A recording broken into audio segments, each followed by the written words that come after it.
2 years after a brutal winter in western Wyoming that severely impacted mule deer in the region, the latest data shows mule deer numbers are now beginning to rally. The increase isn't necessarily a surprise, as Ray Hageman explains in this week's Game and Fish Report. Wildlife managers in the Jackson-Pinedale regions recently conducted aerial surveys to classify the Wyoming Range and Sublette mule deer herds. The data is especially of interest following the severe winter of 2022-23 that caused above-average mortality and near eradication of that year's fawn numbers.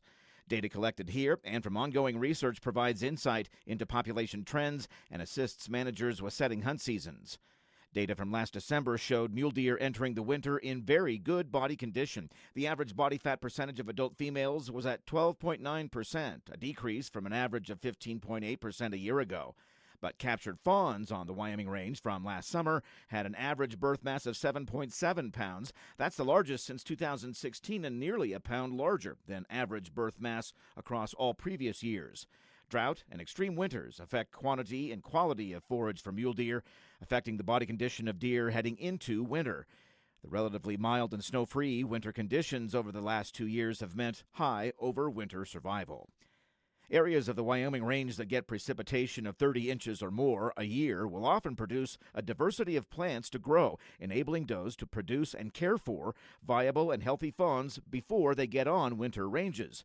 A December flight survey of the Wyoming Range herd counted 4,902 mule deer and a considerable increase in fawn ratios at 83 fawns for every 100 does. That's up from 34 fawns for every 100 does in 2023. The overall buck ratio was up with 28 bucks for every 100 does, approaching that 30 to 45 buck-to-doe ratio objective.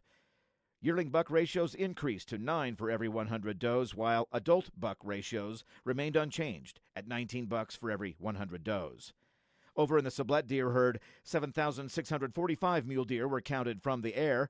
Here, too, a notable increase in the fawn ratio, 76 fawns for every 100 does, the highest since 2006. The overall buck-to-doe ratio stayed stable at 34 for every 100 does. Yearling bucks increased to 10 bucks for every 100 does, whereas the ratio of adult bucks decreased to 23 bucks for every 100 does. History shows that both herds can demonstrate resilience, quickly recovering from periods of high winter mortality like in the mid-2000s and from 2011-16 and 2017-22. Mild and open winter conditions then led to high overwinter survival rates for mule deer and rapid recovery of the populations. This is Ray Hageman with the Wyoming Game and Fish Department.